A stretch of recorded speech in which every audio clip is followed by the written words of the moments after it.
حضرت علی المرتضیٰ فرماتے ہیں سیدہ فاطمہ نے کبھی مجھے کوئی کچھ کہا ہی نہیں، کبھی فرمائش ہی نہیں کی. ایک دن بیمار ہو گئی تو کہنے لگی، میں قریب بیٹھا تو میں نے کہا فاطمہ زندگی میں تو نے کبھی کچھ نہیں مانگا، اور عزت والے باپ کی عزت والی بیٹی، میرا دل کرتا ہے کوئی فرمائش تو کر دو. تو حضرت فاطمہ کہنے لگی علی اگر ایک انار مل جائے نا، اگر ایک، میرا دل کر رہا ہے اگر ایک انار مل جائے، ایک انار مل جائے تو طبیعت چاہ رہی ہے انار کھانے کو. مولا علی شیر خدا فرماتے میں گیا ایک انار خریدا بازار سے، 1 دینار تھا میری جیب میں. انار خرید کے جب واپس پلٹا نا تو کہتے ایک بوڑھا شخص، ہونٹوں پہ کمزوری، آپ فرماتے ہیں میرے باپ دادا کی عمر کا، لڑکھڑاتے اس کے ہاتھ اور کہنے لگا علی میں بھوکا ہوں کئی دنوں کا. حضرت علی فرماتے ہیں میرے پاس وہ 1 ہی دینار تھا جس کا انار آ گیا.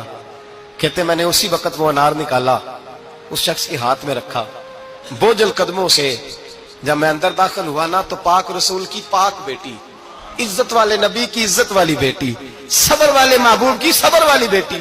کہتے ہیں جب میں نے اپنا قدم اندر رکھا دروازے کے تو فاطمہ نے میرا اترا ہوا چہرہ دیکھا تو کہنے لگی علی پیسے اللہ کے راستے میں دے آئے ہو، خیرات کر رہے ہو. حضرت شیر خدا رضی اللہ تعالیٰ عنہ فرماتے ہیں میں فاطمہ کی طرف دیکھا تو میں حیران ہو گیا. میں نے کہا فاطمہ تجھے، کہنے لگی مجھے یقین ہے آپ انار لینے گئے تھے، آپ نے خرید بھی لیا تھا، اور مجھے پتا ہے علی میرے ساتھ بے وفائی ہو ہی نہیں سکتی، یہ کسی سوالی نے مانگ لیا ہوگا. علی آ جا، مجھے انار کھانے سے وہ سکون نہیں ملا جو تو اللہ کے راستے میں دے آیا ہے تو سکون ملا ہے، کھانے سے نہیں ملا جو تیرے دینے سے ملا ہے. مولا علی کہتے ہیں صبر کر کے میاں بیوی بیٹھ گئے تو دروازے پہ دستک ہوئی. کہتا میں اٹھ کے دروازے پہ گیا تو حضرت سلمان فارسی دروازے پہ کھڑے تھے.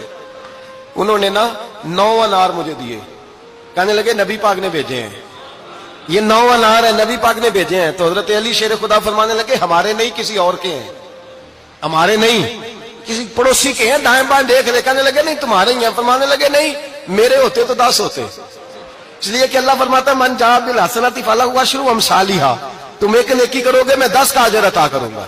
فرمایا میرے ہوتے تو 10 پورے ہوتے، اللہ رسول نے بھیجا اور میرا یقین کمزور ہو سکتا ہے، میرے ہوتے تو 10 ہوتے، یہ 9 ہے. حضرت سلمان فارسی نے جیب میں ہاتھ ڈالا، 10واں بھی نکالا، کہا علی تیرے 10 ہی تھے، میں تو تیرا امتحان لے رہا تھا. 10 ہی تھے تیرے. یقین کی دولت زنجیریں کاٹ دیتی، یقین کی دولت انسان کو نواز دیتی. جب تو لڑکھڑاتا ہوا آیا ہے میرے نبی پاک نے فرمایا یوں نہ کہا کر کے یا اللہ چاہے تو دے چاہے تو نہ دے، جب مالک سے مانگ تو کہا کر یا اللہ تجھی سے مانگنا ہے، میں لے کے اٹھوں گا، تو مجھے دے گا. فرمایا جتنا تیرا یقین کامل ہوگا اتنا ہی اللہ تجھے جھولی بھر کے عطا فرمائے گا.